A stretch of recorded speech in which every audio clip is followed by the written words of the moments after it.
एक गांव में गरीब किसान था।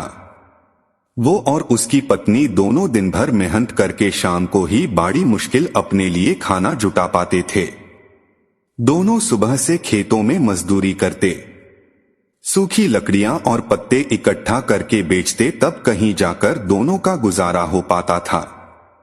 फिर भी पत्नी अपने जीवन से संतुष्ट थी, लेकिन किसान को ये बात हमेशा अखरती थी।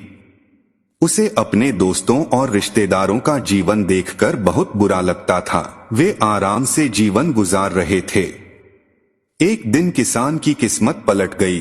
जंगल में लकड़ियां लेने गया किसान काफी आगे तक निकल गया। जंगल के बीच में उसे एक गुफा दिखाई दी। गुफा में अंधेरा था। वो जैसे तैसे हिम्मत जुटाकर गुफा में दाखिल हुआ।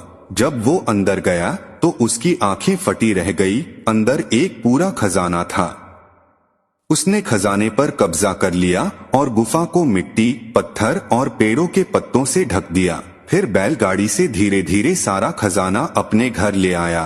पहले तो थोड़ा धन देखकर उसकी पत्नी बहुत खुश हुई, लेकिन जब किसान रोज गाड़ी भरकर धन घर लाने लगा तो पत्नी ने उसे रोका, समझाया कि इतना धन इकट्ठा करना ठीक नहीं है। जितने धन में हमारा जीवन आराम से कट जाए उतना आप ले ही आए हैं। लेकिन किसान के सिर पर धन की धुन सवार थी। उसने नया घर खरीद लिया, नौकर चाकर रख लिए, पूरे खजाने को अपने घर में सुरक्षित करके रख लिया। धीरे धीरे उसके धनवान होने की बात दूर दूर तक फैल गई। कई लोग रिश्तेदारियां निकालकर उसके पास आने लगे, उसे इज्जत देने लगे। वो भी धन के अभिमान में उसे बुरी आदतें लग गईं। अपनी अय्याशी में वो पत्नी से भी दूर हो गया। उसकी पत्नी को समझ आ गया कि अब बात हद से बाहर जा चुकी है। वो उसे छोड़कर चली गई। किसान नगर सेठ हो चुका था। उसे उसके जाने का जरा भी दुख नहीं हुआ। समय बीतता रहा, उसकी अय्याशियां जारी थीं। जब वो एक दिन बीमार हुआ तो उसने पाया कि उसे अपनी हर छोटी बड़ी जरूरत के लिए नौकरों पर निर्भर रहना पड़ता। जब उसकी तबीयत थोड़ी ठीक हुई तो वो नगर में घूमने निकला। कोई पहचान ना ले, इसलिए उसने थोड़ा भेष बदल लिया। उसने सोचा क्यों ना अपने बारे में लोगों से पूछा जाए।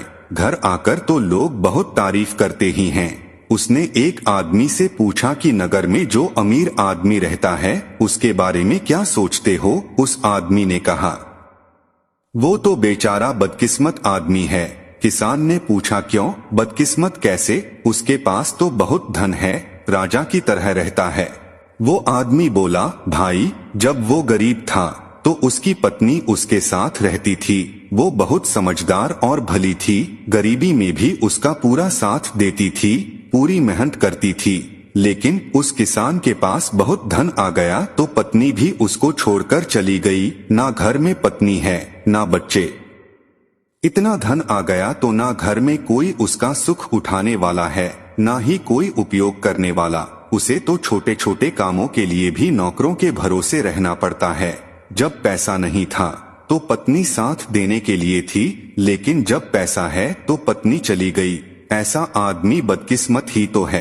किसान को अपनी गलती समझ आ गई। वो अपनी पत्नी के घर पहुंचा, उससे माफी मांगकर और सारा धन दान देने का वादा करके उसे अपने घर ले आया। फिर जितना धन उन्हें जीने के लिए जरूरी था उतना रखकर शेष सब गरीबों को दान कर दिया। दोस्तों, इस कहानी हमें यह सीखने को मिला, गृहस्थी को चलाने के लिए धन तो जरूरी है, लेकिन धन से ज्यादा जरूरी दो चीजें हैं। एक तो पति पत्नी का आपसी विश्वास और दूसरा उनके बीच प्रेम।